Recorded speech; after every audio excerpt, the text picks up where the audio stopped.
আসসালামু আলাইকুম সবাইকে ওয়েটিং নিউজ ইউটিউব চ্যানেলটির পক্ষ থেকে স্বাগতম। আশা করছি আপনারা সবাই খুব ভালো আছেন। যারা বদলির অপেক্ষা আছেন দীর্ঘদিন যাবৎ চিন্তা করতেছেন আসলে কি সর্বজনীন বদলিটা চালু হবে কিনা, অবশেষে কিন্তু সর্বজনীন বদলি চালু হওয়ার সম্ভাবনা দেখছি বিভিন্ন পত্রপত্রিকা সংবাদের মাধ্যমে। পুরো ভিডিওটি দেখলে কিন্তু আপনি বুঝতে পারবেন, এবং এই চ্যানেলে যদি আপনি একেবারে নতুন দর্শক হন চ্যানেলটি এখনই সাবস্ক্রাইব করে দিন এবং আমাদের সাথে যুক্ত থাকুন, কারণ এনটিআরসির সর্বশেষ আপডেট খবরগুলো আমরা সবার আগে এই চ্যানেলে দিয়ে থাকি। বদলির দাবিতে একযোগে আন্দোলনে নামছেন এনটিআরসির সুপারিশপ্রাপ্তরা। ২ নভেম্বর ২০২৫ কিন্তু খবরটি প্রকাশিত হয়েছে। চলেন আমরা বিস্তারিত একটু জানি।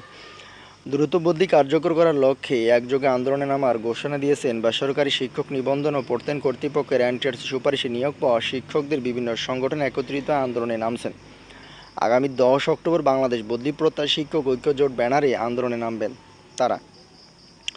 বিষয়টি নিশ্চিত করে বাংলাদেশ শিক্ষক ঐক্য পরিষদের সভাপতি প্রভাষক মোহাম্মদ সরোয়ার বলেন, আমাদের সংগঠনের আহ্বানে এনটিআরসি সুপারিশপ্রাপ্ত শিক্ষকদের বদলি চালুর দাবিতে বিভিন্ন সংগঠনের সমন্বয় সভা করা হয়েছে।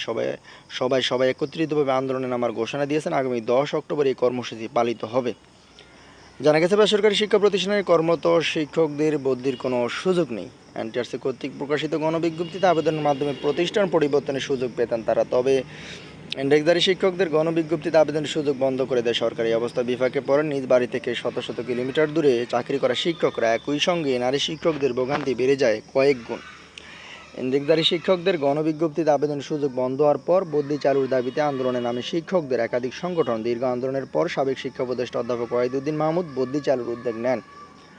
প্রাথমিকভাবে এনটিআরসি সুপারিশপ্রাপ্ত শিক্ষকদের নানা শর্তে বদলি চালুর জন্য একটি নীতিমালা তৈরি করে সরকার। এই সংক্রান্ত পরিপত্র জারির পর মাওয়াশির এক পরিচালকের মাধ্যমে একটি সফটওয়্যার তৈরি করা হয়। তবে এর নিয়ন্ত্রণ নিয়ে দ্বন্দ্ব দেখা দেওয়ায় নতুন করে সফটওয়্যার তৈরির উদ্যোগ নেওয়া হয়। এই অবস্থায় দ্রুত বদলি কার্যকর করার দাবিতে আবারও আন্দোলনে নামার ঘোষণা দিল এনটিআরসি সুপারিশপ্রাপ্ত বিভিন্ন সংগঠন। মাধ্যমিক ও উচ্চশিক্ষা অধিদপ্তর মাওয়াশি একটি সূত্র জানিয়েছে যে শিক্ষকদের বদলির সফটওয়্যার তৈরির জন্য আইসিটি মন্ত্রণালয়ের অধীন পরিচালিত অ্যাক্সেস টু ইনফরমেশন বা এটুয়ার মাধ্যমে সফটওয়্যার তৈরি করা হবে। তবে এই সফটওয়্যার তৈরিতে কতদিন সময় লাগবে এবং সফটওয়্যার তৈরির ব্যয় কত তা জানিয়ে চিঠি দেবে এটুয়া। এই চিঠি পাওয়ার পর সফটওয়্যার তৈরির কার্যক্রম শুরু হবে। এছাড়া বদলি নীতিমালা সংশোধন এবং সব ইন্ডেক্সধারী শিক্ষককে বদলির আওতায় নিয়ে আসার চ্যালেঞ্জও মোকাবেলা করতে হবে। এই অবস্থা আগামী ডিসেম্বরের মধ্যে বদলি চালু করা নিয়ে সংশয় মাওয়াশি।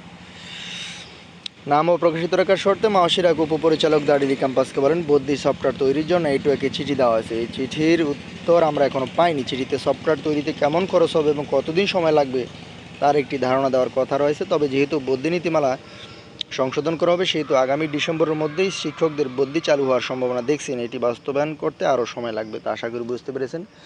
অথবা কিছুদিনের ভিতরেই কিন্তু এটার কার্যক্রম শুরু হয়ে যাবে। আপনাদের প্রতি শুভকামনা থাকবে। আশা করি সর্বজনীন বদলিটা চালু হয়ে যাবে। আসসালামু আলাইকুম।